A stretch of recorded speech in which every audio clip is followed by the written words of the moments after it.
episode 2 of Rogue Refinery, the show where creativity reigns supreme as we build around some of the coolest cards in Magic. I'm AliasV, joined by Paul Cheon, as well as Dan, Damon, and Dave from the Faithless Brewing podcast. Paul, how's it going? It's going well. Got to take a look at some of the decks for this week, and they look exciting.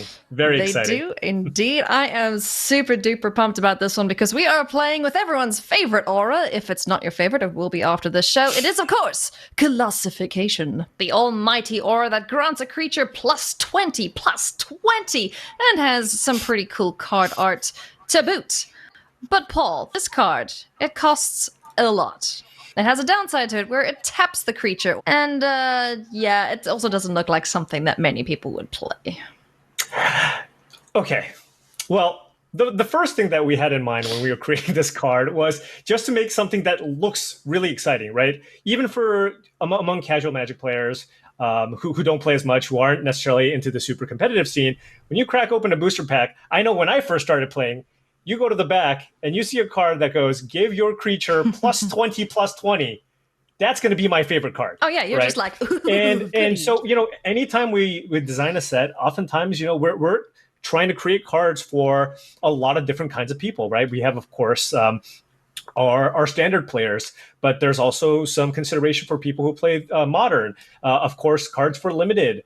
And of course, also people who just want to be wowed when they look at a card. So that was kind of the intent here, right? We wanted that wow factor with the plus 20, and we also made it kind of fun with a picture of a gigantic cat as the art for the card. But at the same time, there is a way here potentially for people to make this work and constructed, but it's not going to be through your conventional methods. It's not going to be, oh, I'm going to pay 7 mana to make my creature plus 20. You're going to have to do other things, which is why when we first kind of came up with this card, I mean, honestly, myself, I didn't really expect to see something like this even be considered for something in Standard. Yeah, when you look at Standard at the moment, auras are there. They're a thing. We've seen the aura list running Luris, so you've got all your cheap little, minus effects that are going around. And the difference with those, though, is you don't really mind if someone kills your 1/1 that has all that glitters attached to it, right? You're like, no, this is fine. It's okay. I'll get it back with Luris later, for example. But with Colossification, if you do just hardcast it, you pay your 7 mana, you stick it onto a creature, and it's now tapped, and then your opponent goes, nah, die. You feel bad about that, right? Like, that's where I think the biggest difference comes in is just how expensive it is. Yeah, it can be impactful, but you got to think that the current Oars of Enchantment list that's running around is way more effective. Yeah, again, the only way I see an enchantment like this work is if people find a way to kind of cheat it into play and you do something creative with it, right? Because again, like you mentioned, a 7 mana aura, just hard casting it, is not the recipe to success in nearly any constructed format. And especially in Standard as well on top of that. So, historically, auras that have actually been playable, that have seen success, are the cheap ones that give you your card back. Think about Curious Obsession, right? It costs 1 mana. You put it on your creature. If you hit it right away, you don't care if your creature dies. Or if you want to really turn back the clock, Elephant Guide, which was a 3 mana aura. Enchanted creature gets +3/+3. When the creature dies, boom, you still get your elephant, right? And back then, 3 mana 3/3 was also just a pretty solid rate for a creature. So, you got a lot of value. You saw a lot of, old school beatdown decks just going turn 2 Wild Mongrel, turn 3 Elephant Guide, get ya, right? And if you don't have the removal spell, you're just going to take a bunch of damage. And even if they did, you still got the 3/3. So this is the complete opposite end of that spectrum. This is not a cheap or efficient enchantment. You don't get to hit your opponent the moment this resolves. You're going to need to find something to do with this creature because we also added the tap clause, right? You can't just slam this onto a creature. We didn't want people to just feel terrible because they just got one shot by a creature that got enchanted with this and attacked. So this has a clause. When it comes into play, enchanted creature gets tapped. So that's an extra hoop for the Faithless Brewery podcast guys to figure out because, not only do you have to figure out a way to cheat the 7 mana enchantment in play, but also figure out what to do with that creature because it's going to be tapped the moment it comes into play. So without further ado, let's welcome back Dan Schriever, who is going to take us through the different builds he came up with for in Standard. How you doing, Dan? Hey, I'm doing great. How are you guys? Good, thank you. Looking forward to seeing what you've come up with this week. Yeah, it's been an exhausting week for me. I've been throwing around large animals all week. Large animals? What were you exactly doing with this? Oh. Jumping through some of your hoops, Paul. I feel like I'm sometimes a test subject that you plan this months or years in advance, and we're going to laugh at me as I'm trying to make this card work for me in a competitive setting. Well, oftentimes when we do come up with these cards that are sometimes puzzles, we go, okay, at least when I do it, I go, well, you know what? Someone smarter than me is going to figure out a way to play with this card. We'll let them figure it out. So I'm glad that there was a nice team here to help figure that out. And especially for Standard with the limited card pool, I can see how it could be more of a challenge. Yeah, and this card was quite the challenge. So right off the bat, we need to talk about the fact that this is an enchantment aura with enchant creature. That's not a card type that you typically see played in competitive decks in any format, Standard, or definitely not Pioneer or Modern. The bar that an aura has to clear to make it into an effective competitive deck, extremely high. And that makes a lot of sense. I think just in general, the auras that actually make it into Standard decks are the ones that are really, really pushed, where they're highly efficient and there's a very low fail case. If you can get your aura on and your opponent kills your creature, boom, you get something out of it. But with Colossification, it's a lot different, right? We made this big card. Honestly, I mean, we thought this was going to be one of those cards where, people who are playing kitchen top Magic, you open a booster pack, you look at this and you go, holy cow, plus 20, I get to kill you with this card. I mean, that was mostly what we were thinking was going to happen. But of course, in the back of our minds, there's always that chance that somebody figures out some way to kind of put these pieces together to kind of get that one-turn kill. So it looks like you put a pretty colossal task ahead of you. But now let's talk about the deck list. I see you've got 3 here, and I'm keen to hear about this. Is it Splinter Fling deck you came up with? Tell us a little bit more about this build. Yeah, so Splinter Fling. The idea here that I wanted to start with was, what is the shortest path between Classification and victory? Granting a 20-point boost to a creature's power should be enough to win the game, assuming that you're going through the combat step. But the combat step is a complicated place. We talked about that tap clause already. Also, the opponent might have blockers. They might kill your creature with a removal spell or bounce it or something like that. I didn't want to mess with any of that. I just want to take my 20-power creature and convert that directly into damage. The best way to do that is a card called Fling. This is a classic oldie but goodie. I think it was from Strongholds. Card from my youth that says 1 in a red instance, sacrifice a creature. You get to deal damage equal to that creature's power to any target. In this case, we're going to be throwing a very large creature, flinging it directly at the opponent's face. Okay, so that's part 1 of the combo. How do you get to play? I was not particularly interested in paying 7 mana for the card. I think that's a little bit too slow, even for a kitchen table in some scenarios, certainly for one-on-one. So instead, we turned to a card from Death called Storm Herald. Really interesting card, 2 in a red for a 3/2 creature with haste. When it enters the battlefield, you get to resurrect any number of auras from the graveyard, attach them to your creatures. They're only going to stick around for 1 turn, but you don't have to pay their mana cost. So potentially, if I have the Classification in my graveyard, the turn that I play Storm Herald, I can move the 20 power bonus onto it or onto any other creature. That gives me the creature I need. I pay 2 more, I fling the creature at the opponent, and just like that, that's the game. So that was the first direction that I set out to explore. I call it Splinter Fling, maybe a reference to Splinter Twin, a famous modern deck that was based around assembling this 2-card combo that will just end the game immediately. And I was hoping to craft a deck in such a way that I could do that as reliably and as quickly as possible. You speak about reliability. Now, how reliable was this? Because, like we've mentioned, Classification is difficult to get out of the graveyard in the first place, and it doesn't stick around. So if your opponent interrupts anything you're doing here, like, what's your go-to? Do you hope to try and do the exact same thing again? Do you have any other outs, or is it just, one shot and that's it? Oh, it's 1 shot, that's it. That's the only thing you're trying to do. So this is a little sort of deck building tool that I like to use. I kind of like to do exploratory design deck building when I'm trying out a card for the first time. I try to think of what is the most powerful thing that you can do with the card, and then build a deck that tries to do only that with as many redundant pieces as possible. So I figured the parts I needed were a Storm Herald. I have 4 of those. I have 4 Fling. I have 4 Classification. And then everything else in the deck is just tools to dig me towards those cards and get them in the right places. So I need cards that will draw me extra cards. I need cards that will allow me to put classification in the graveyard. So think of cards like Thrill of Possibility, Cathartic Reunion, Radical Idea, the Royal Scions, interesting planeswalker that lets you draw and discard. So these are going to be the cards I'm going to surround my core with. And my entire deck is just based on that. I'm not even playing green lands. So there's no scenario in which I'm trying to cast classification here. I'm just trying to use every single card in my 60 to move the classification into the graveyard, find the Storm Herald, find the Fling, and on the turn that I have 5 mana, I hope that will end the game. But, this really seemed like kind of the clever way to build around kind of all the problems that you saw with this card, right? Being able to actually hardcast this is a big problem. Cost 7 mana. Well, guess what? Let's cheat it into play. Not only that, I mean, just the fact that it's an aura and kind of expecting your creature to survive through an attack is going to be challenging. So the Fling was also kind of the big punch here. So, being able to kind of piece both of those together and actually come up with the shell that is just cycling through its deck looks really interesting. Yeah, so there's good news and bad news for doing this. The good news is that some of the traditional counterplay is not going to work. Fling actually checks the power of the creature as soon as you cast it.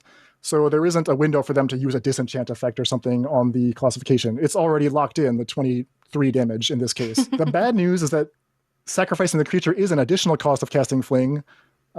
Already the Storm Herald was only going to last for 1 turn to begin with, so you're basically putting all of your eggs into one basket. So you can imagine things that will go wrong. What if they have a counterspell on that turn? What if removal spell in response to your Storm Herald? You cast a Storm Herald, they might be able to kill the Herald before your trigger resolves, and then you have nothing. I mean, you're back to where you started. You just have a hope and a colossal dream. So you just like Alt F4 next. I think this is probably just going to be the general theme for most of the decks here. Weak to counter spells. Because most of the time we're building, combo-oriented decks that are looking to, assemble 2, 3, 4 pieces. And of course, that can all fall down if somebody has a Sinister Sabotage or something like that. So talking about counter spells, we all know that there are so many running around Standard right now. Everyone is rocking the main deck Mystical Disputes because they want to counter all those powerful blue cards, and they do catch some of the other powerful cards in other colors too. So how did this deck fare against the current metagame? Yeah, you nailed it, Alia. There's a lot of blue being played in Standard right now. Yorion decks, especially in Jeskai colors, are extremely popular. So when I took this build of the Izzet build into the Standard best of 3 events, it was some tough sledding out of the gates. There's good news and bad news. The good news is that one of the most popular decks is built around the card Fires of Invention. Fires of Invention, powerful red enchantment, but it has the clause that says when Fires is in play, you are not allowed to cast spells on your opponent's turn. So my hope here was that that would sort of give me the green light to go ahead with my one-shot combo plan without any interference from the opponent. There's a lot of Standard being played with Teferi Time Ravelers in play on both sides, so in some games, people are not really trying to interact with each other at instant speed. So I was hoping to sort of sneak in and attack the metagame from that angle. I think people would not be expecting this. A lot of decks are built to sort of start snowballing an advantage on turns 4, 5, 6. My plan, spend every turn from turn 2, 3, 4 onwards, just moving cards around, and then on turn 5, I would just end the game immediately. So I took my deck into the events, and I was hoping for just some promising exploratory results. If I could get to 50% wins, I would call that an experimental success, and I almost got there. But what I discovered pretty quickly was that, there's not a lot of middle ground in this deck. Either you're doing it or you're not, and you'll find yourself maneuvering the entire game where it seems like you're not really doing anything. I'm just casting Cathartic Reunions, casting Thrill of Possibilities, trying to get everything in place, like setting the dinner table. I got my fork here, I got my knife here, got to get the plate arranged just so, and then you're ready to go for it. And that's the big moment of truth. Do they have something?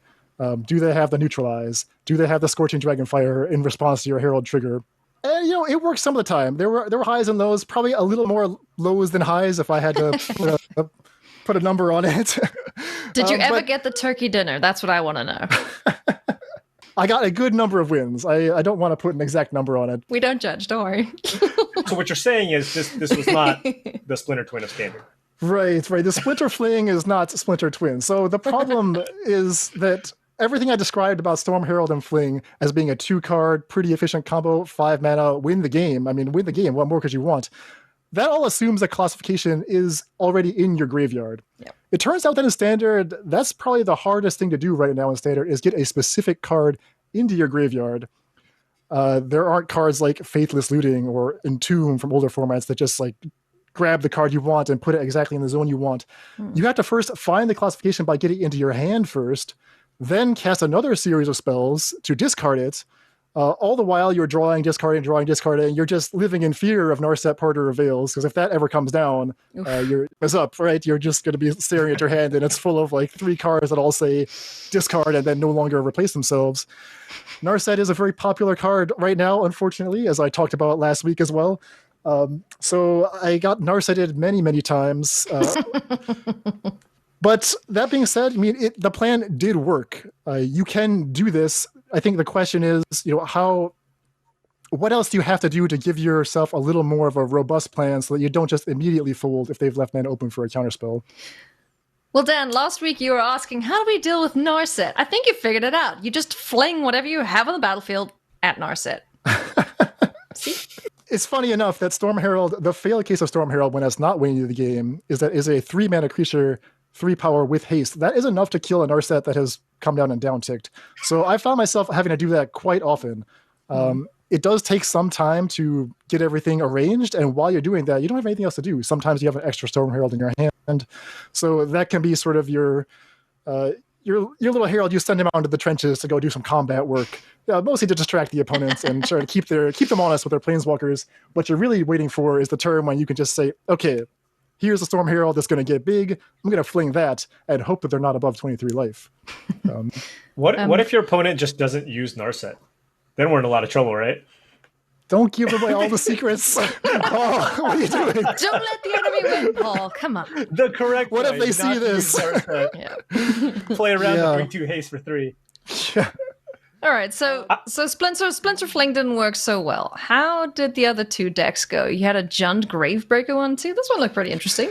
Yeah, so Splinter Fling, I think, as a concept, makes sense as the most obvious thing to do. And the initial build that I tried that was straight blue-red was just trying to do everything possible to find those exact 2 cards. But that being said, there's more than one way to throw a cat. You can get around the drawbacks of classification in other ways. So it has a tap clause. What if we just try to work with that? Get the classification into play, and then instead of throwing the Storm Herald, you untap it somehow. So there are a couple of effects that can do that. Kiora Behemoth Beckoner is the best one. This is a Planeswalker from War of the Spark. It's 7 loyalty for 3 mana, and it has a -1 of untapping any permanent. That could be a land, that could be a creature. So Kiora is nice. It does a little bit of double duty, providing mana until the turn you're ready to win, when it just sort of sneakily untaps your giant Storm Herald, and you can attack potentially for lethal damage if they don't have a blocker in play. So it kind of gives us supplemental angle. I think this build, I still wanted to have access to the Fling combo, but the Jund build was also more of a mid-range ramp strategy. Now, the second key piece that made that a little more attractive is Gravebreaker Lamia from Theros Beyond Death. This is a 5-mana creature, 4/4. When it enters the battlefield, you get to search your library for any one card, put it directly into the graveyard.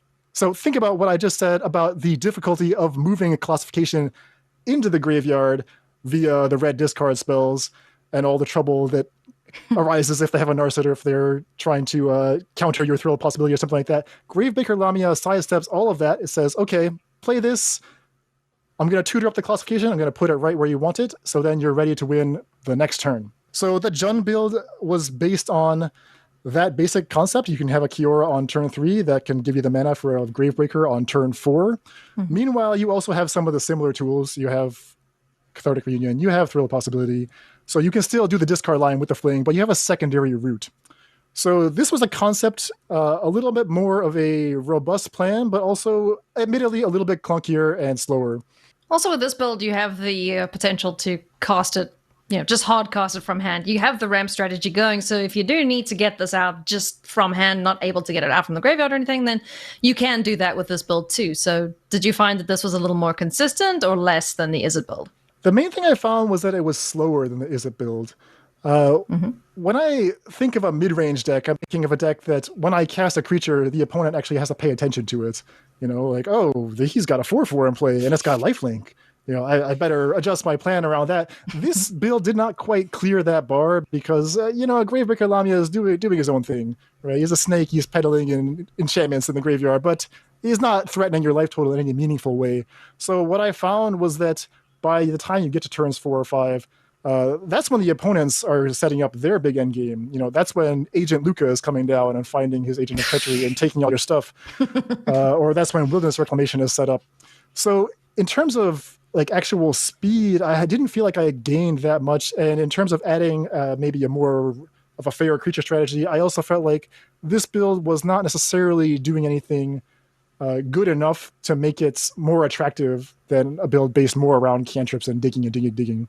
Yeah, I mean, just taking a look at this list, I see the thought process here. I mean, you have more consistency in terms of actually assembling the pieces of the combo. You have the Gravebreaker Lamia, and then you have Finale of Devastation even to search out the Storm Herald. But as you mentioned, everything just kind of looks on the more expensive side of things, whereas that first deck that you brought to the table is really good at kind of just cycling through its deck and just kind of playing that blue-red tempo game, and then eventually assembling that combo of the Storm Herald into the Colossification. Yeah, with the blue-red deck, I felt like as soon as I get my 5th land, I'm potentially going to win, and the opponent has to respect that. With this Jund build, they can see this is a snail's pace, They see it coming, they see you casting Gravebreaker Lamia, and they're like, that's cute. So who I'm knows going to what they were fetch for thinking. this card. It is now in my graveyard. You watch out next turn. Yeah. Speaking of graveyards, the one thing that I don't think we've thought of is that there's a lot of graveyard hate as well right now in the meta. So if anyone spots that Colossification and they just go, that looks important, goes, then what do? You have nothing left. Yeah, that's a great point. So a number of opponents brought in cards that were meant to shut down my graveyard angle. The weird thing about Storm Herald is that it sidesteps a lot of those cards. The card Grafdigger's Cage does not actually stop the Storm Herald from returning the aura. It's actually kind of hard to find a specific card that stops that interaction from happening. They need something like a Soul Guy Lantern that will actually exile the Colossification at the critical moment. So I don't think I faced too many effective graveyard hate cards. The downside was that regular interaction, creature removal, bounce, counter magic, is perfectly well effective. I had a few duresses out of the sideboard. They were okay, but they weren't able to do all of the heavy lifting by themselves. So I can't recommend this Jund build either. I think I went 2-2 the first time I took it through an event, and that was enough for me. All right, so then let's talk about the third deck. Timur, Fling the Messenger. You've named it. How did this one do? Yeah, so this was an evolution of what I learned from the first two, in the sense that I felt like the blue-red build was spending too much time spinning its wheels, and even though I had perhaps correctly identified Fling and Storm Herald as the most efficient ways to get the impressive one-shot win, the fact that I had to spend so many cards and so much time and mana trying to dig through my deck to find those cards meant that it was often taking, not just turn 5, but turn 6, 7, 8, where I was just trying to assemble the pieces. They were in there somewhere in my 60, but I wasn't getting them in time. So maybe what I needed was actually more copies of Fling-like effects, more copies of Storm Herald, so that I wasn't reliant on just exactly finding these particular cards. So it turns out that you can find suitable replacement effects. I mentioned Kiora having the ability to untap a Storm Herald. Mm-hmm. There are other cards that do similar things. So Claim the Firstborn, a card often seen in sacrifice decks, can steal an opponent's creature, untap, and let you attack. You can also give your own creature and untap your own creature. So you can claim the Firstborn, your own Storm Herald, after it's come into play and been tapped by the Colossification. So I added a few of those. Instead of having to pay 5 mana for Gravebreaker Lamia to specifically tutor Colossification into the graveyard, I thought, well, what if I went for cheaper options in the blue suite, things like Merfolk Secret Keeper or Wall of Lost Thoughts. These are not guaranteed to find the exact card you want, but for pretty efficient cost, 1 mana, 2 mana, you fill up your graveyard, and there's a decent chance you'll hit a Colossification there. The third card that I was interested in by dipping into green was the card Neoform. Neoform, for just 2 mana, can take a 2 mana creature like your Wall of Lost Thoughts or like a Paradise Druid or something like that, immediately find the Storm Herald directly out of your deck, put it into play. This means that for as little as 3 mana, you can have your combo, right? You can, even on turn 3, let's say, turn 1, I Merfolk Secret Keeper, to mill 4 cards for myself. Turn 2, I play a Paradise Druid. Turn 3, I have enough mana to Neoform the Paradise Druid to get the Storm Herald, and with my leftover mana, I either fling the Storm Herald or I untap it with Claim the Firstborn and attack. So this build was actually a little bit faster. It was using a little bit more of a, rough and ready substitute cards, right? These are not the premium fling cards, but they get the job done in certain situations. And they also allow you to play some interesting backup plans like Uro Titan of Nature's Wrath to distract the opponent with a 6/6 while you set up. Look at me! Exactly. I had one question about this list. I see a Tamio Collector of Tales hanging out in the sideboard. Any reason to not include it in the main deck? Because she's so good at, just digging through a library and dumping a bunch of cards and also recurring them from the graveyard. So why the choice to just have her on the sideboard? Oh, that was just a mistake. That was just a straight mistake. That would have been a fantastic card to include in the main deck. I have to tell you what I did so that you can make better choices going forward. Cards like Tamio would be perfect for this kind of strategy, especially if you can get a Paradise Druid into a Tamio. That's a great way to sort of dig for the cards you want. Just don't name Colossification. No. Of course, right? That's the one you want to go to the graveyard. So you just type in not Colossification, and then you're guaranteed to mill it. Okay. Name literally anything else, and Tamio will do great work for you. So I think that would be a great way to improve the deck, get a little more consistent, a little bit faster. Yeah, I think historically we've actually seen that have success, right? The Kethis combo deck from I want to say maybe a year and a half ago had Tamio as a very important piece of that puzzle, where you can basically name your Kethis or anything else that you need, and then just fetch things out of your graveyard. And that's exactly what this deck is also trying to do. My guess is you're probably naming Storm Herald most of the time, right? And then hopefully milling a Colossification in the process. I will say the thing that's most exciting to me about this deck is I don't even care if it's like a 1% chance that you do it, but you can make the claim that you can kill somebody on turn 3 with a standard deck. Yeah, absolutely. I mean, it's super exciting. Like we talked about, I think correctly, all of the challenges to seriously making a deck around a 7-mana aura. But think about the upside, win the game. I mean, that's as good as it gets in Magic. If you can win the game, it doesn't matter, how silly the cards were or how unlikely they were. The game's over, and there's just a smoldering crater where your opponent used to be. 1 minute they're in perfect health, the next minute, poof, they're gone. Look, when you make these compilation videos of your sweet kills, people only see the wins, right? So they only see 3 lands in play, and boom, your opponent exploding. So that's kind of the whole point of being able to do something so linear like what you're trying to do with this strategy here. Yeah, I mean, I think we're going to be showing a fair bit of that, but a fair bit of losses as well. And you can just imagine what would happen, right? Counter spells, it could be removal, it could be anything, really. And I had a lot of heartbreak turns, for sure. Alrighty, so after all that heartbreak, the highs, the lows, all that, what were some of the most important lessons that you learned building around this card? The biggest lesson I learned was that it is not Splinter Twin. Splinter Twin is a 2-card combo that wins the game, right? And everything about that sentence, we can unpack it. And when we look at it more closely, we pull the mask off and say, this is no Splinter Twin. This is Fling the Herald. It's almost like Scooby-Doo episode, exactly, right? Exactly. Hey, look, we're going to try really hard to stop doing the Splinter Twin thing. So if there is, then big whoops. But we're going to be trying our best to avoid casual 2-card combos that win on turn 4. So I was willing to work for it, but what I found was that the 2-card combo of Fling plus Storm Herald is not really a 2-card combo. Even if you began the game with Colossification in your graveyard, it's not guaranteed to win. But getting to that step where the Colossification is in the zone you need it to be is very, very complicated and takes a lot of time, right? So it felt more like a 4-card combo. I'd look at my opening hand, and if it had a Colossification and a Thrill of Possibility, I'd be like, oh, this is a great hand. This is exactly the start I want. Turn 2, put it in the graveyard. Then you realize that you haven't even started to assemble the 2 cards you actually need to win. You just need so many pieces. The other big lesson that I learned was that, Fling is just not a good card. This card does literally nothing. You take that back. Fling is wonderful. I mean, you want the cards to have at least some possibility of giving you something to do on the turn. When you're not winning, they should have some chance. So Storm Herald can do something. It can fight off a Narset. It can attack a Planeswalker. It can even block if you're desperate. I did win a couple games by just attacking with Storm Heralds. But the Fling, there's no help for that card. Similarly, cards like Claim the Firstborn, in this build, they were not doing anything special. So the success that I found, I mean, I iterated quite a bit on all of these decks. The blue-red one, I thought maybe I should add stuff like white cards. Maybe I should protect myself with Teferi Time Reveler. Maybe I should get more interaction like Narset of the Ancient Way. It all was fine, but it wasn't changing the fundamental fact that this is a one-note deck, and when you're just trying to do one thing that is vulnerable to so many different types of counterplay, you're just going to have to accept the losses that are going to come with the wins. All right, well, Dan, thank you so much for taking Colossification through its paces and fighting all the hard fights that so we didn't have to. We really appreciate it. Yeah, I mean, it was a fun challenge for sure.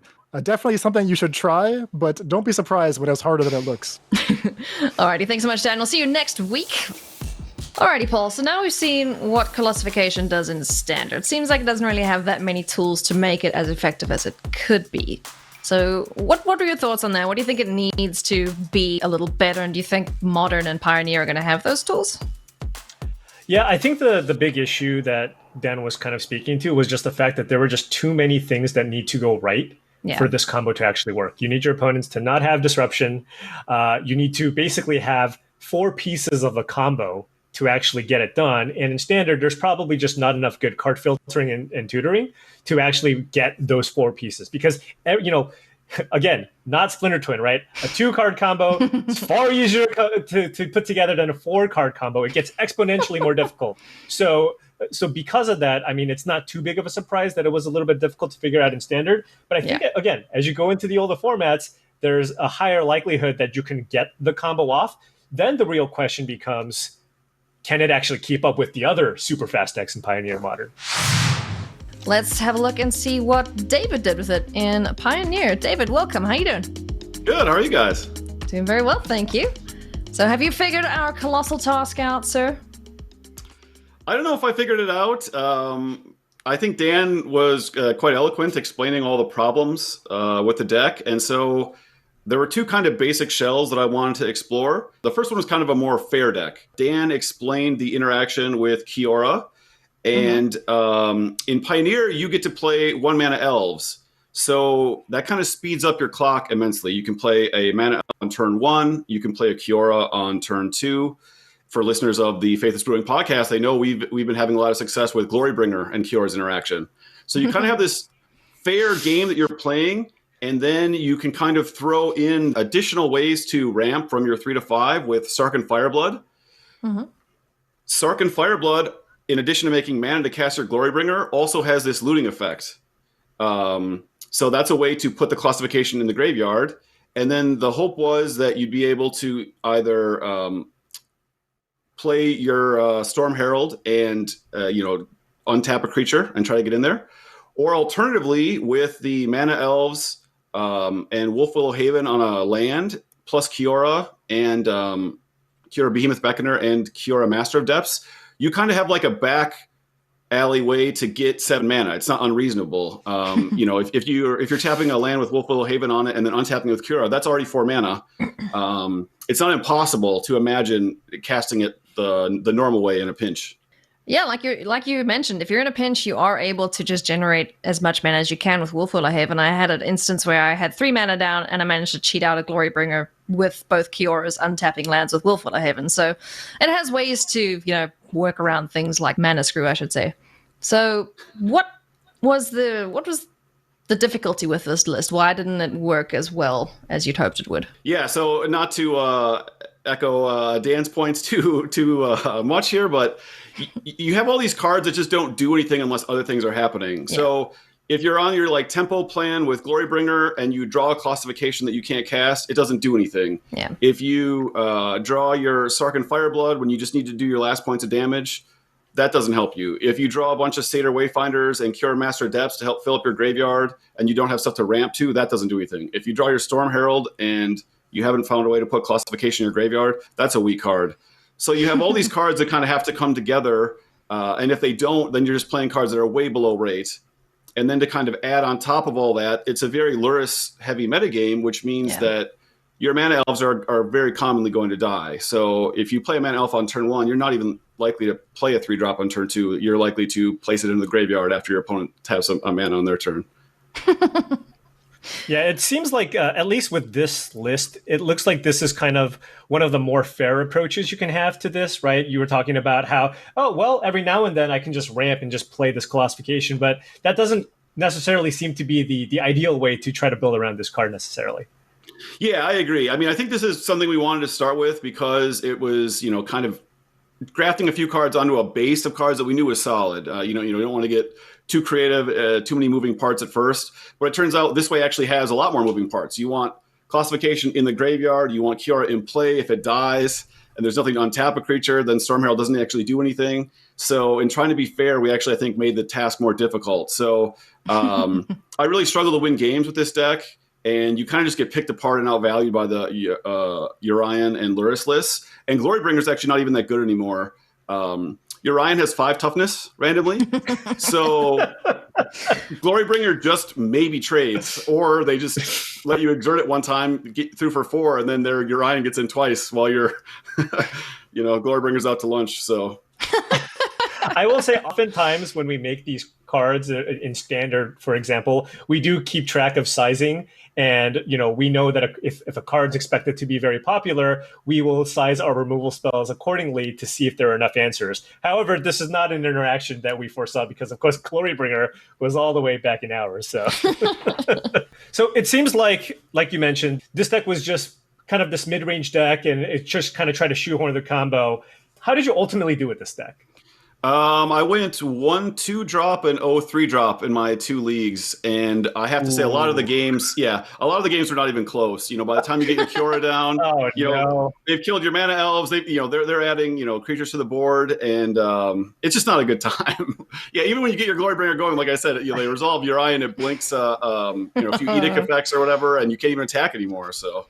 Well, you know what? I'm super glad that you shared that with us. Just to let everybody know that not every single deck that gets that gets worked on is a massive success, right? Sometimes you're going to have to learn from your failures and then maybe come up with something else. Exactly. That's why it's called Rogue Refinery. We have to fine tune these decks to make sure we show you the whole process, because we don't just find the best ones straight away. So now I want to ask you, David, which deck then did better for you? Let's talk about the other one. So I decided, let's get rid of all this stuff. I want all my cards to be in one zone. Now, Pioneer's card pool gives us access to a very specific card, which is Burning Anger. Mm-hmm. For people who don't know, this is 4 and a red, enchantment aura, enchant creature, and it gives it the ability, enchanted creature has tap. This creature deals damage equal to its power to target creature or player. So the nice thing about Colossification is when it comes into play, an actual tap trigger goes on the stack.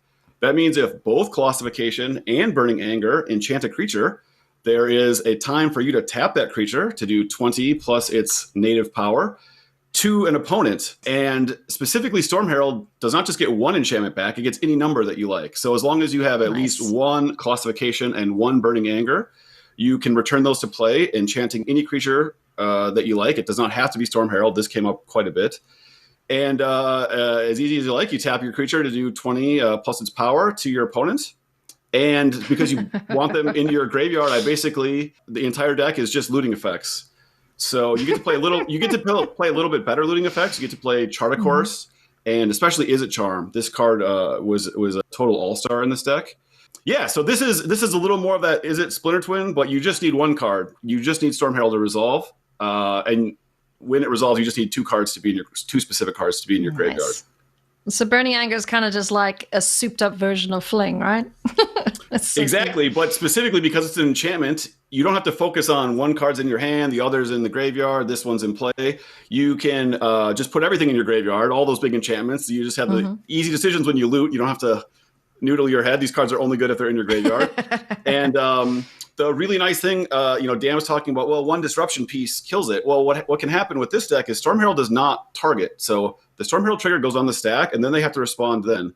If you have Storm Herald and another creature, and they only have 1 shock, you still get to do 20 plus damage to them. They have to pick which one to kill before all the enchantments go on the creature. That's cool. So an important card that I added to this deck was Improbable Alliance. So Improbable Alliance is from Eldraine. It's a 2-mana enchantment, and it says whenever you draw your second card each turn, you create a 1/1 blue fairy. So this deck has multiple extra ways to draw, Opt, Cathartic Reunion, Chart of Course, Is It Charm, Thirst for Meaning. You end up with a bunch of 1/1 creatures. This both buys you time, it block creatures, and then when you go for it on your turn with Storm Herald, most of the main deck interaction other decks have for you is just removal. So this sort of blanks that angle from your opposing decks. Not only that, I mean, it looks like it's just potentially a backup plan to win the game, right? Because your deck is just basically full of ways to draw cards. If you just stick an Improbable Alliance on turn 2, I mean, were there games where you're able to just kind of win just by having the Alliance in play and just kind of playing this value game?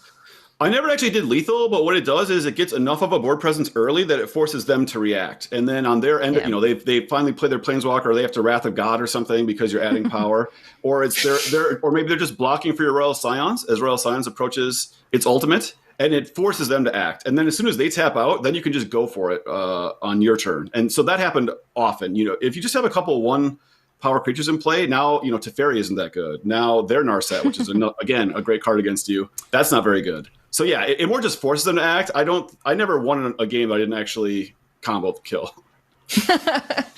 I had one game with this deck where I had 3 of the Improbable Alliance down. I never got to throw anything massive. I didn't get to chuck a Colossification with Burning Anger or anything, but I had many, many fairies, and my opponent was very, very dead very quickly. So yeah, that is a pretty good backup plan. Just in case you don't get the combo, you can just kill them with itty-bitty 1/1s in the air.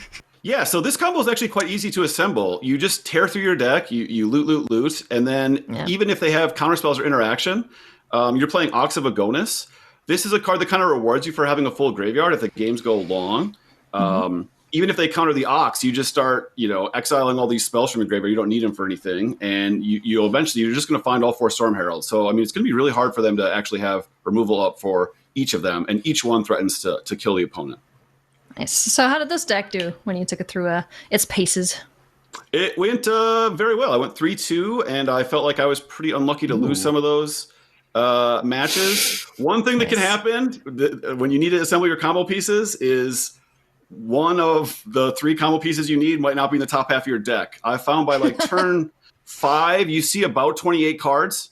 I can't do the math to tell you what the chances are that you might not see one of each of those pieces, but it's not 0. So you're going to have to live with that. You don't want to get too frustrated. I mean, it's going to happen. But when that didn't happen, the deck actually ran very smoothly. There's very little counter spells in Pioneer right now. Most of these Urian decks are focused on playing to the board. So, they're maybe playing 2 neutralizes in their 80 cards. Of course, that means when they counterspell you, it feels really bad. Or, you're boarding in 2 Mystical Disputes or something into their 80-card deck. And then when they have it, you're just like, okay, well, that doesn't feel good.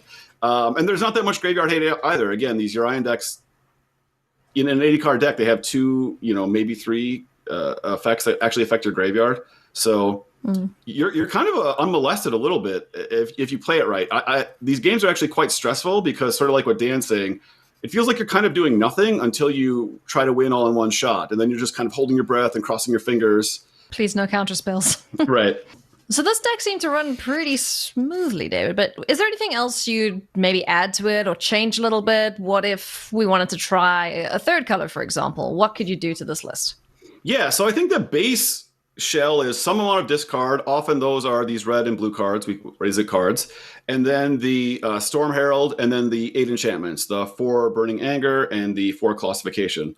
I think with that as your base, you can add either white to play Teferi, so basically counterspells can't interact, and you already, if you're going to still keep the Alliance, you'll still have insulation from creature kill. Or you could add black, and you could play Thoughtseize and Fatal Push. We know these are very powerful cards in Pioneer. That's a little more controlling shell. Obviously, I think there's some maybe weaknesses with playing Thoughtseize in a non-companion deck. You're kind of going card for card with opposing decks that inherently have an extra card over you. But, those are options that people can try. And I had not get a chance to try all the possible variants of this, but I think there's fertile ground for exploration there. Cool. All right. So what were some of the most important lessons that you learned while messing around with this card in Pioneer? Well, I think the main thing is having a second creature really insulates you from game one interaction. There's very few like disenchant effects. There's very few graveyard hate effects in game one.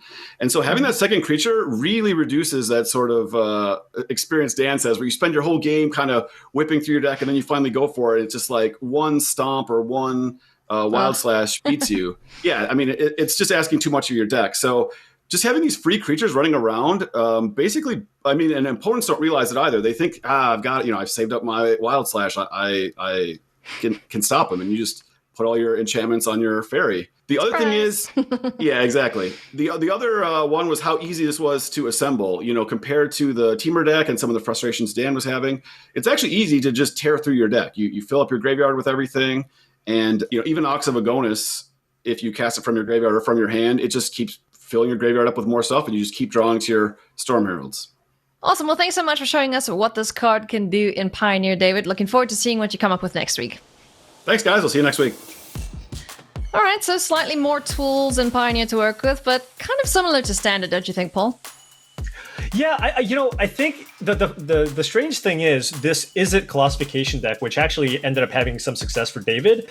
A lot of it, I mean, it looks very similar to what Dan had for Standard, right? But I think the big thing here is there was a little more interaction because you had the Izzet Charm, which acts as a removal spell and also a way to loot. But also, the fact that you don't have to keep fling in your hand is huge, right? Yeah. Now you have all these ways to kind of filter through your deck and just happily discard those Burning Angers and, eventually, find that extra piece. So making sure that, not having to make that thought decision basically is huge, and basically what allowed him to keep more cards in hand and just kind of make better decisions over the course of the match.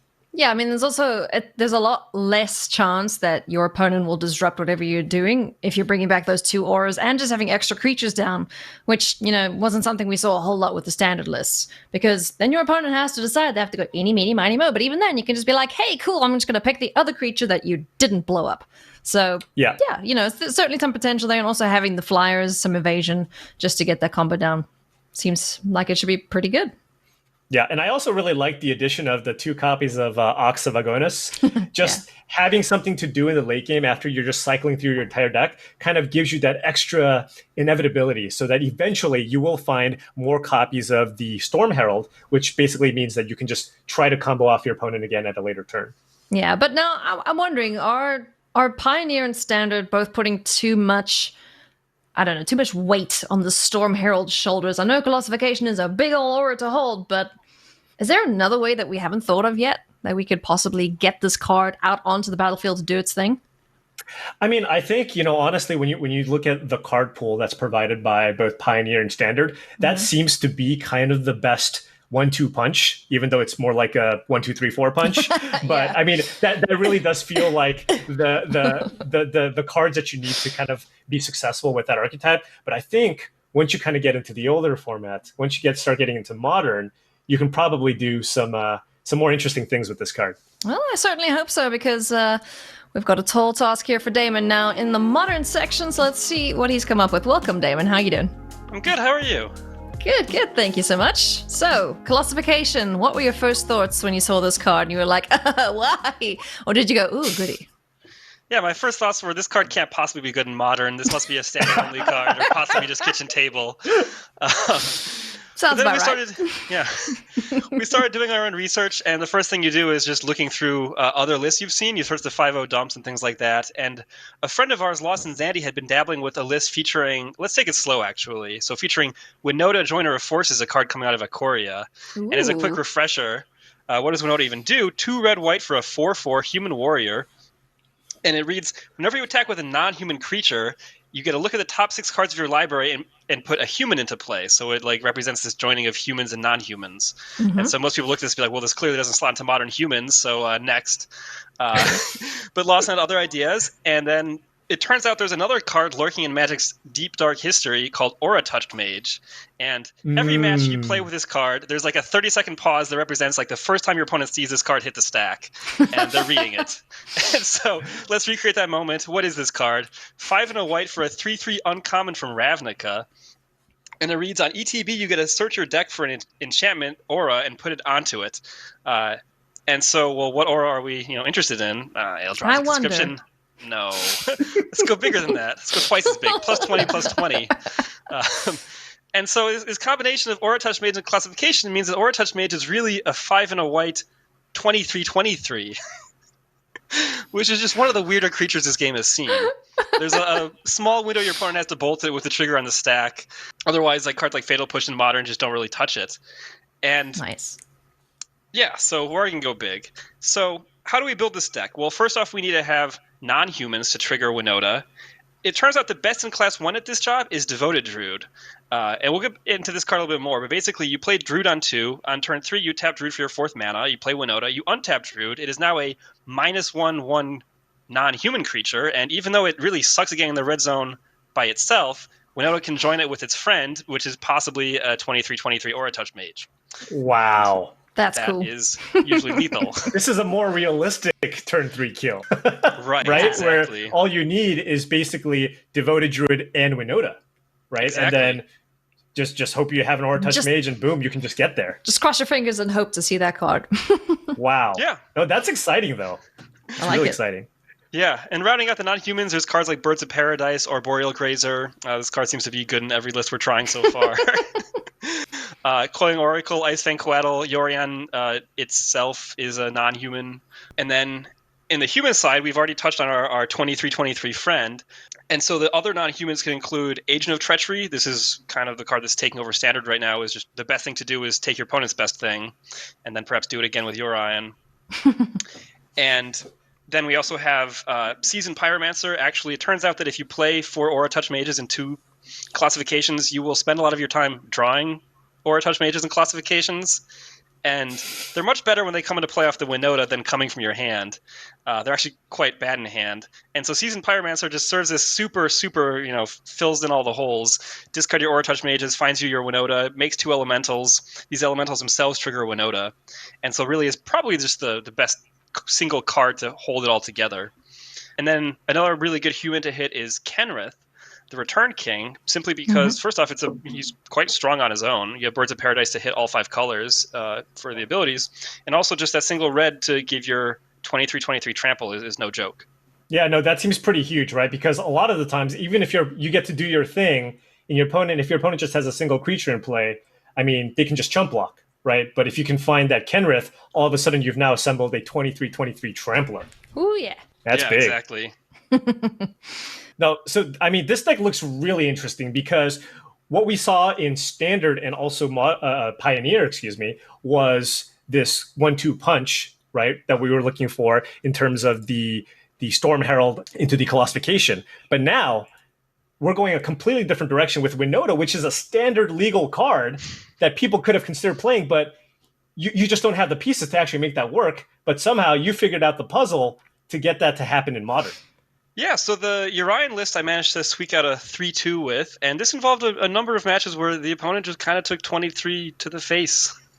Nice. They tap out. They're like, "What am I? I'm not worried about my opponent's Birds of Paradise and Coiling Oracle. I can attack with both my Tarmogoyf and Scavenging Ooze. What could go wrong?" And then a lot could go wrong. Yeah, and I will say that you could do the math on this. The last round I was playing as Burn, and they killed me on turn 4, game 1. And so game 2, I'm like, all right, I have to get my revenge with a quick Goldfish. So I look at my hand, and I'm like, all right, well, I can shock on turn 2 and turn 3 to get a Winota plus a double trigger attack off of a Birds of Paradise and a Devoted Druid. And so I'm like, all right, I got to do this. I attack with both and totally whiff both times. What? Yeah, actually, if you That bust out hurts. the hypergeometric calculator, like the odds aren't that bad that you whiff. It's a little sad. Sometimes actually what happens is like the first attack will whiff, but then, or maybe you just hit a Seasoned Pyromancer, you make some more elementals, but then it's like the second attack is the one that hits. So there are some rough moments with this sort of deck. I'm a big fan of the hypergeometric calculator. I bring it out back in the day when I used to stream and be like, okay, what was the chances that this would actually happen? And then you put in all the numbers and have a lot of fun with it. And especially with a card like Winota, right? I mean, there are so many different triggers you can get because, like you said, you have the Seasoned Pyromancer and even Goblin Rabblemaster. I mean, if you have Goblin Rabblemaster plus Winota, I mean, you can just basically put like 3-4 creatures from your library all onto the battlefield. Yeah, the deck sometimes just goes crazy. I mean, actually, with the first list, there was one game where by the end of turn 4, I'd stolen all 6 of my burn opponent's permanents. with hitting Gross. 3 agent treacheries and then playing Uriah to flicker all of them. And they actually gross. scooped with the second set of 3 steals on the stack. I would too. I would uninstall everything. I would just pull my computer from the wall after that. That's just so gross. I mean, that is one of the most satisfying ways to win, is having your opponent on 0 permanence. Yeah, You know? I like your deck. I'm going to play with it now. The flawless victory.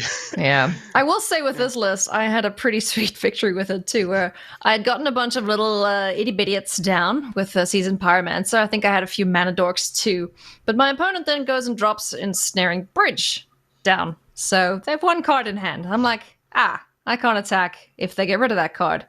Luckily, they were tapped out, so they didn't. I find Winota, I drop it down, swing in, get my Aura Touch Mage, get Colossification attached to it, and then smack them in the face for the victory. They were just like, nice. It was great. I mean, to be fair, nothing is more satisfying than beating somebody who has an Ensnaring Bridge in play in Modern, right? And the fact that you were able to attack them for 23 when the bridge was in play, I mean, come on. It's like, come on. Suffer for your sins. Shmeh. Exactly. Yeah, it's a super, super cool list. I really enjoyed playing it. Yeah, isn't it amazing, Ellie, how hitting somebody for 23 is just exciting every single time? Yeah, it's never getting old. Yeah. So I've seen that you've gone 3-2 now, or you've done well a second time. But both times we've seen you do this so far was with kind of fleshed out 80 card decks with Yorion. Feel like that's kind of, being, just cheating a little bit, right? Because you're just adding extra cards. Did you have anything else lined up that maybe actually allowed you to, put together a 60 card deck to really highlight the card that we're trying to talk about on this show? Yeah. So we had this 60 card list, straight Naya, Winota aggro. It's a much more reliable combo because you have a higher density of Winotas in your deck. You have a higher density of the best mana dorks around. And you skip all these Agent of Treacheries in favor of Kenrith, which is actually just a completely castable card in a mid-range type of battle. And with this deck, actually, I went 4-1. It turns out that hitting people for 23, still didn't get old. Got a lot of turn 4 kills and a couple turn 3 kills. Some people come to the table not really prepared to interact, like ad nauseum, and so they can kill you fast, but sometimes you can just smack them. But did you ever have any instances where you just hard cast Colossification and then untap Devoted Druid? I did. It happened a couple times. Devoted Druid is just really an all-star. It's like it's really good. Build your own channel fireball. You have 7 mana somehow. Devoted Druid produces 2 of it on its own, and now all of a sudden you have this Devoted Druid with 22 toughness or 21 toughness or whatever it wound up with after it's using its ability. And now it's a channel fireball. Instead of consuming your life resources, it's consuming the Devoted Druid's life resources, which the deck isn't really set up to use. I managed to just scavenge and use all the things one game. But simply just being able to immediately untap and attack for perhaps 19 was quite good. Yeah, it'd be pretty awesome if you had some way to, like, the plan B of, oh, look, a 23-23 is not going to be good enough to kill my opponent, so I'm going to use that 23 mana to do something else. Yeah, if you have a Kenrith out, actually, you could do a lot of things with that much mana. That is true. Counters on everything seems good. Not bad. Yeah, like I said, I mean, this is kind of really what excited me when I saw kind of the list that you submitted, because this was a deck, it's a 60 card deck, and it was really committed to building around this one combo. You have, of course, this mishmash of humans and non-humans to kind of make this deck function, where your enablers are non-humans and they kind of set you up to be able to ramp out into this Winota. But I mean, when I looked at this deck, I was just like, yep, this is my favorite deck today, because there's just so many cool things happening here. You have this mid-range creature deck that also just happens to have the, oh, by the way, take 23. Yeah. This deck is just delightful. I would happily recommend it. I'm not going to say I would recommend it for like the next Magic Fest, perhaps, but any other less competitive context. I had a quick question about this list. I see you're only running the 2 copies of Colossification. Did you ever find any instances where you didn't find it, or they were both in your opening hand, for example? Typically, if your opening hand has 2 Colossifications, you mulligan. Yeah. This is the nice part about the London mulligan. You mulligan, you have another Classification, but that one goes on the bottom this time. There are games where if the game goes long, you actually, you maybe drew one and discard to a Seasoned Pyromancer. You get the second one, your creature gets Brazen Borrowered. You go for another attack, and your Aura Touch Mage this time is simply a 3/3, who is briefly indestructible, but still a 3/3. All right, now, Damon, I hear through the grapevine that there's a super duper secret third list, but you didn't make it, did you? David, care to explain yourself? Yeah, so, when we're working on these lists all week, we're collaborating all the time, and, we're calling up humans to, just fire at Damon. Have you thought about this? Have you thought about this? He's like, yeah, I did the same search you guys did.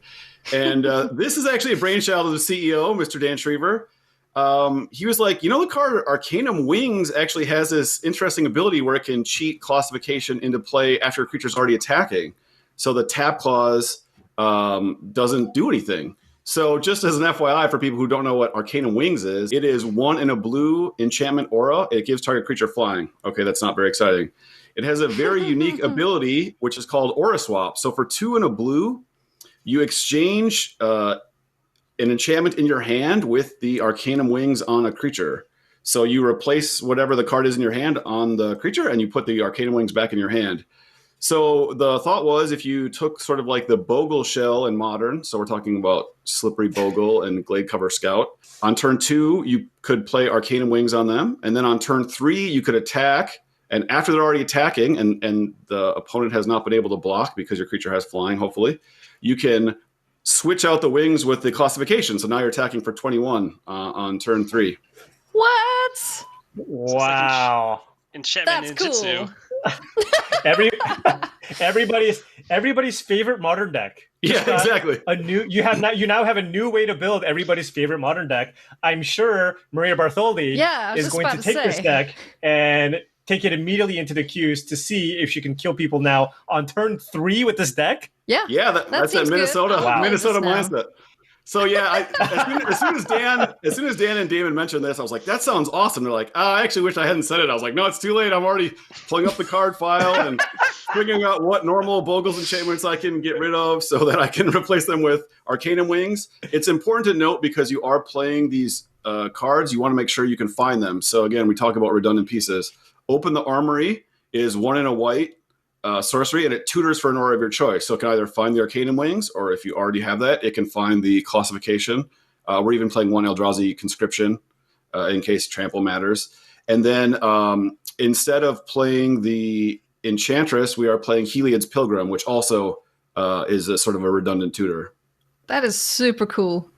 Yeah, so it looks like, this is one of those decks where you took kind of the shell, which is proven to be one of the most annoying decks to play against in Modern. Either you crush this deck or you can't possibly beat this deck. And you've maybe replaced some of the consistency with it, but added a little more power. No, a lot more power. 20 more power to be exact for this deck. No, I mean, this deck looks really exciting. Flying cats, I like it. Some people are spending their quarantine like baking bread and eating a lot of carbs, and these Bogles have built like a home gym. They're hitting the weights. They're tossing some seal around, and they're getting the job done. I mean, just that interaction that you talked about, the fact that Arcanum Wings makes the Bogle unblockable basically on turn 2 or turn 3 rather, into, oh, by the way, take 21. I mean, that is incredible. Oh man, that is so cool. This is why some of us play Arboreal Grazer in Modern, Paul. Exactly. Hey, that reach, by the way, we have a term in our in play design when we're like fiddling with stuff. That was a knob, and whenever we add a toughness or a keyword to something and it shows success, we're like, oh, that card got knobbed up, and that was the one.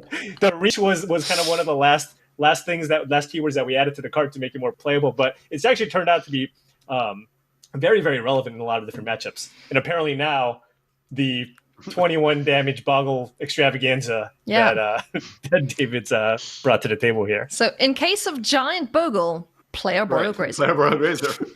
It slices, it dices, it Julienne's fries.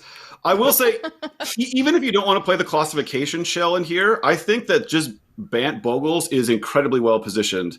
Luris is everywhere. I don't think I'm telling tales out of school when I say that. And like Daybreak Coronet and Staggering Insight are great against all the Luris Burn, Luris Prowess. Your creatures cannot be targeted by any of the removal spells that are like Luris Jund. So sometimes we talk about card advantage, but this is like virtual card advantage. They're playing Deadweight. They're playing Seal of Fire. Your cards just laugh at that stuff. And playing blue lets you deal with the other decks that are attacking those Lurrus decks. So people are like, all right, I can't grind with these guys. I'm going to Neo Brand. I'm going to do this. Because you're playing blue, you can play Storm of Denial. You can play Force of Negation. So I think the deck, maybe not with a specific build, this specific build is way more fun, but I think just in general, this is something people should be exploring.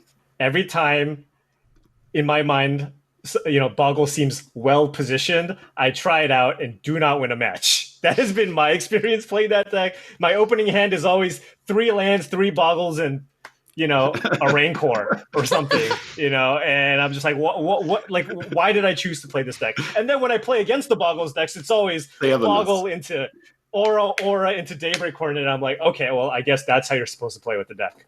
You just have to be good, Paul. That's it. Yeah, I just have to be better. Have you tried it since the London Mulligan, Paul? All right, well, thank you very much, David. Damon, as our modern guy, officially, what are some of the lessons you learned with Colossification in Modern? Yeah, Colossification, it really just best friends with Devoted Druid and Winota and Aura Touch Mage. Like, they would just work quite well together. Another lesson is that Torpor Orb is a nightmare right now. That card seems to be extremely well positioned, especially against all these Urian decks. I had the dismal match against that one time. I look at my Knight of Autumn and just kind of frown and cast Urian. And I'm like, I at least get a flicker of my Abundant Growth. Wait, I don't even get to do that because Urian is a creature. So that is actually bad news for this deck. But yeah, I think you'll be seeing these Aura Touch Mage pauses get shorter and shorter as more people get exposed to this combo. I think Lawson is still streaming this deck, and I hope some of our listeners have a chance to try it out. Yeah, I mean, look, just looking at this list, it looks to be kind of the most streamlined of the decks. I'm looking at this, and it actually just looks like a deck that could even potentially win a tournament, right? I mean, you're just playing like a Naya shell of good cards. You have Eladamri's Call. You can fetch whatever toolboxy creatures that you might need for specific situations. And, even your Winota, like, still a 4-mana 4/4. Like, you just have just decently sized creatures in this deck, and you can just beat people just playing a fair game of Magic. And then every now and then take 23. Yeah. Winota is pretty resilient. Alrighty, well, thank you so much, Damon and David. We'll see you guys next week. Paul, before we wrap up today's episode, I want to find out which of these lists was your favorite. I'm going to have to go with the Modern deck this time around. I'm going to go with that Naya Winota Aura Touch Mage deck. I think that was kind of the most innovative, and the fact that it just had the most success. It went 4-1 in a Modern daily queue, and just taking a look at the deck, I mean, Winota just looks like an extremely powerful card, right? I mean, it happened to have the Aura Touch Mage into Colossification combo, but I think just looking at this deck, Winota seems to be so good in this deck because it just provides you so much value. Being able to ramp into the Winota and then just have all your mana creatures actually be relevant later in the game, it makes me feel like, it could even just be Winota. That's the card that more people should not be sleeping on in Modern. Yeah, Winota is stupidly powerful. We've seen in Standard, she's just been running rampant, especially with Agent of Treachery. That is certainly something that you could play, if you wanted to go 4 colors and just see what happens kind of thing. You could do that with this list. But, as it stands, as it is, just being able to 1-2 punch with Aura Touch Mage and Colossification, getting around all the other fiddly things that you need to do in the other formats with Fling and Untapping and blah, blah, Fish Paste, just being able to swing and hit your opponent for 23 points of damage, that feels pretty good. Yeah, for sure. And with that said, this is also my favorite list, and not just because I got to attack through an ensnaring bridge and kill my opponent. Well, friends, that's going to do it for this episode of Rogue Refinery. Thank you so much for watching. If this is your first time here, be sure to leave a like, subscribe, do all those things. From myself and Paul, thank you so much for watching. We'll see you again next week.